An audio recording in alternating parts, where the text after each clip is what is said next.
आज जिस विवाद पे कोर्ट का फैसला हुआ है वो है गजानन शर्मा बनाम चंदन कुमार के बीच का। और आपको बता दें, गजानन शर्मा चंदन कुमार के चाचा हैं। गजानन शर्मा जो कि चंदन कुमार के चाचा हैं, चंदन कुमार के पिता की मृत्यु बहुत पहले हो जाती है। किन्हीं कारणवश परिवार में अक्सर ऐसा होता है कि जो दो भाई हैं उनमें से एक भाई की मृत्यु कुछ कम एज में किसी कारणवश हो सकते हैं। वो किसी एक्सीडेंट का कारण रहता हो या अन्य कोई भी कारण हो सकते हैं उसके लिए। तो ये दुर्भाग्य की बात है कि चंदन कुमार के पिता चंदन कुमार उस समय नाबालिग होते हैं और उसी समय उनके पिता की मृत्यु हो जाती है।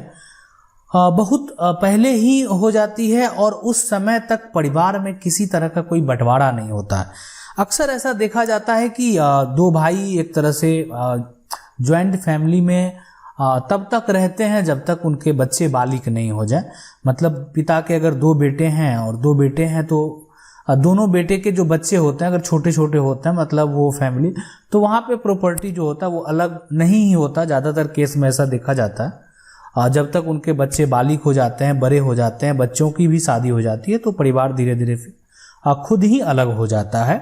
लेकिन यहाँ पे जो है कि गजानन शर्मा द्वारा कुछ समय बाद जॉइंट प्रॉपर्टी में से कुछ प्रॉपर्टी वो बिक्री करते हैं, बेचते हैं।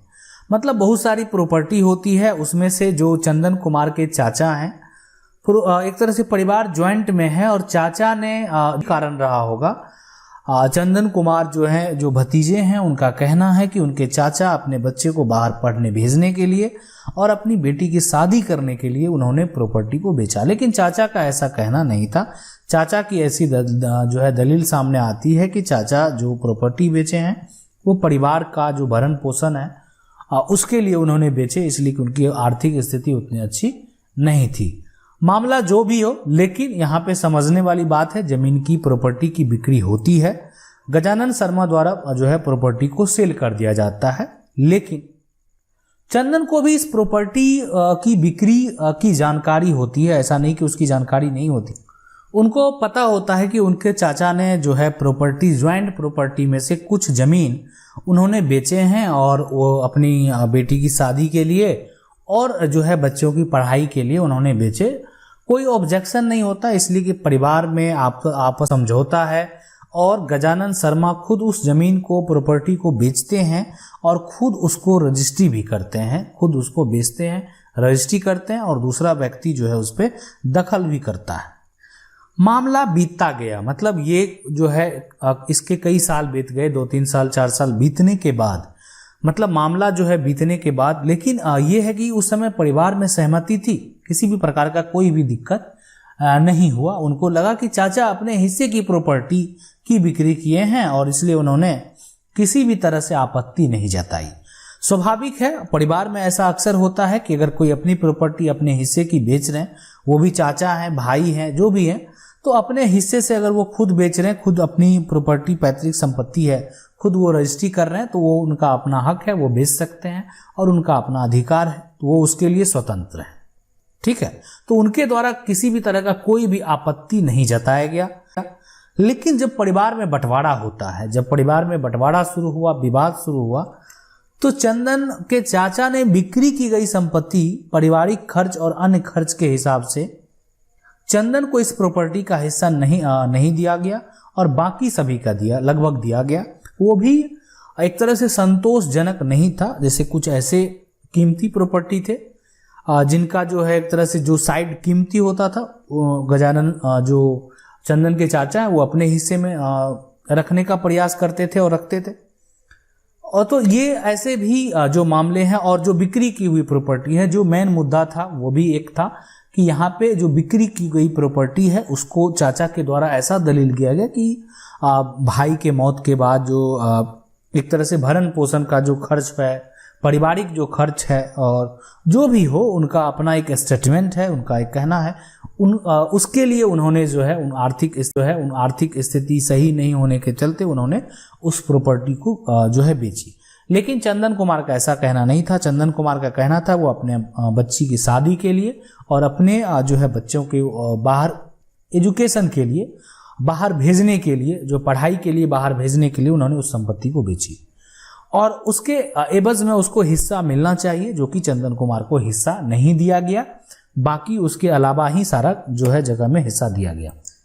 तो बंटवारा में आपको पता है कि ये जो बताया आपको कि उसमें हिस्सा नहीं दिया, तो उसके बाद क्या ऑप्शन था? उसके बाद जो है चंदन कुमार के पास क्या सब ऑप्शन था? देखिए, बंटवारा हो गया। एक होता है कि बंटवारा किस तरीके से होता है, परिवार में जब भी कोई बंटवारा होता है तो उसके बहुत तरीके हो सकते हैं। एक वो तरीके होते हैं कि चलो आपको ये हिस्सा दे दिया, आप ये ले लो, आप ये ले लें, आप ये ले लें, ठीक है। आप उसमें मान लेते हैं 100% सहमत नहीं है ना, आप नहीं सहमत हैं, लेकिन फिर भी आपके वो बड़े हैं, आपके वो आदर्श हैं, तो आप उनको बोल भी नहीं सकते डायरेक्ट कि कैसे बोलेंगे। तो आपको ये चीज थोप दिया गया, कहने का मतलब है ना कि आपके ऊपर एक तरह से डाल दिया गया। अब इसके लिए आपके पास क्या विकल्प है और क्या चंदन कुमार के द्वारा किया गया, आज उसको समझने का प्रयास करेंगे। ठीक है, चंदन कुमार के द्वारा उसके बाद क्या होता है उसको समझने का प्रयास करेंगे। उसके बाद होता है कि चंदन कुमार के द्वारा कोर्ट में पार्टीशन सूट फाइल किया गया। आपको बता दें कि पार्टीशन सूट एक ऐसा केस है कि जो जितने प्रॉपर्टी होते हैं और उसमें जितने हिस्सेदार होते हैं, ठीक है, जितने प्रॉपर्टी होते हैं, जैसे मान लेते हैं 2 भाई हैं, गजानन शर्मा, एक चंदन कुमार के पिता, 2 भाई हैं, तो 2 भाई का मतलब जो भी है, अब वो चंदन कुमार के पिता तो है नहीं, तो गजानन शर्मा और जो चंदन कुमार हैं उनके बीच जो भी शेयर होगा, ठीक है, या उसके अन्य जो भी भाई हों, ठीक है, उस पर डिपेंड करता है, तो उसके जो भी शेयर होंगे वो समान हो जाएंगे। अब आपके मन में सवाल आएगा कि समान कैसे होंगे? देखिए, कानून जो है, जो न्यायिक प्रक्रिया है, उसमें ये नहीं होता है कि ये प्रॉपर्टी आपको यहाँ वाला, जैसे मौखिक तौर पे यहाँ वाला आप ले लें भैया, ये कहेंगे हाँ यहाँ आप ले लें, ऐसा नहीं चलता है।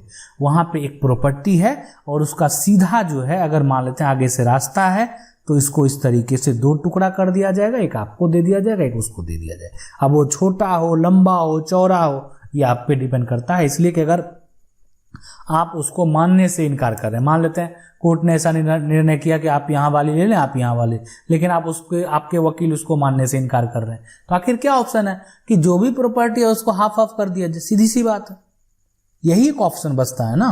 तो पार्टीशन सूट फाइल किया गया, केस दर्ज हो गया, गजानन शर्मा को नोटिस किया गया, नोटिस के बाद उनसे जवाब मांगा गया और उनका जवाब लगभग वही था कि जो है बड़े भैया की मृत्यु के बाद परिवार का भरण पोषण के लिए, जो है अन्य खर्च के लिए उन्होंने ही बीड़ा उठाई और उनमें उनका काफ़ी खर्च हुआ, काफ़ी कर्ज हो गया और उसके लिए उनको ये प्रॉपर्टी जो है बेचनी पड़ी। उनका ये दलील था, उनका ये कोर्ट में कहना था। अब उसमें देखिए, कहने का मतलब क्या है, ये बिल्कुल एक मौखिक तौर पे हो सकता है कि सही हो, कोई ऐसी बड़ी बात नहीं है, ठीक है। एक आम तौर पे अगर देखा जाए तो ठीक है, चलो एक हो सकता है कि सही ही हो, और लेकिन अगर एक कानूनी तौर पे देखा जाए कि न्यायिक प्रक्रिया जो है, न्यायालय का जो प्रक्रिया है, वो आपके मौखिक विचारधारा पे काम नहीं करती है। आपका वहाँ कोई भी मौखिक विचारधारा नहीं चल रहा है कि आप जो सोच रहे हैं वैसा सही तो नहीं हो सकता। हमारा लॉ क्या कहता है, हमारा कानून ये कहता है कि आप भाई थे, आपने प्रॉपर्टी बेची, आपने प्रॉपर्टी अगर बेची तो आपने अपने हिस्से की बेची, ठीक है। प्रॉपर्टी 2 भाइयों के नाम से है। अब अगर मान लेते हैं, अगर आप प्रॉपर्टी को बेचते हैं या आप प्रॉपर्टी मान लेते हैं पिता के नाम से है, अब 2 भाई में से कोई एक भाई प्रॉपर्टी को बेचते हैं, तो उन्होंने अपने हिस्से की प्रॉपर्टी बेची। तो पार्टीशन सूट जो है करने के बाद जो है प्रक्रिया तो हुआ, दोनों पक्ष से गवाह भी हुए, लेकिन मामला तो साफ था, इसमें कुछ सोचने वाली बात ही नहीं है। डिस्ट्रिक्ट कोर्ट पर जो है ये केस किया गया था, डिस्ट्रिक्ट कोर्ट में जो है ये केस था। तो बंटवारा का जो है दोनों को डिग्री जो है दिया गया, दोनों मतलब चंदन कुमार के पक्ष में कोर्ट का फैसला हुआ और दोनों पक्ष का जो है बंटवारा का कॉपी दोनों को दे दिया गया कि किस तरीके से जो है आपका प्रॉपर्टी को डिवाइड किया गया। दोनों हम जो है पक्ष अपना ले सकते हैं, इसलिए कि ये बंटवारा का केस है, पार्टीशन सूट केस है। तो हाँ, एक का फेवर हो सकता है जिनके द्वारा किया गया है, तो सही बात है, उनके द्वारा तो किया गया है तो उनकी जीत हुई।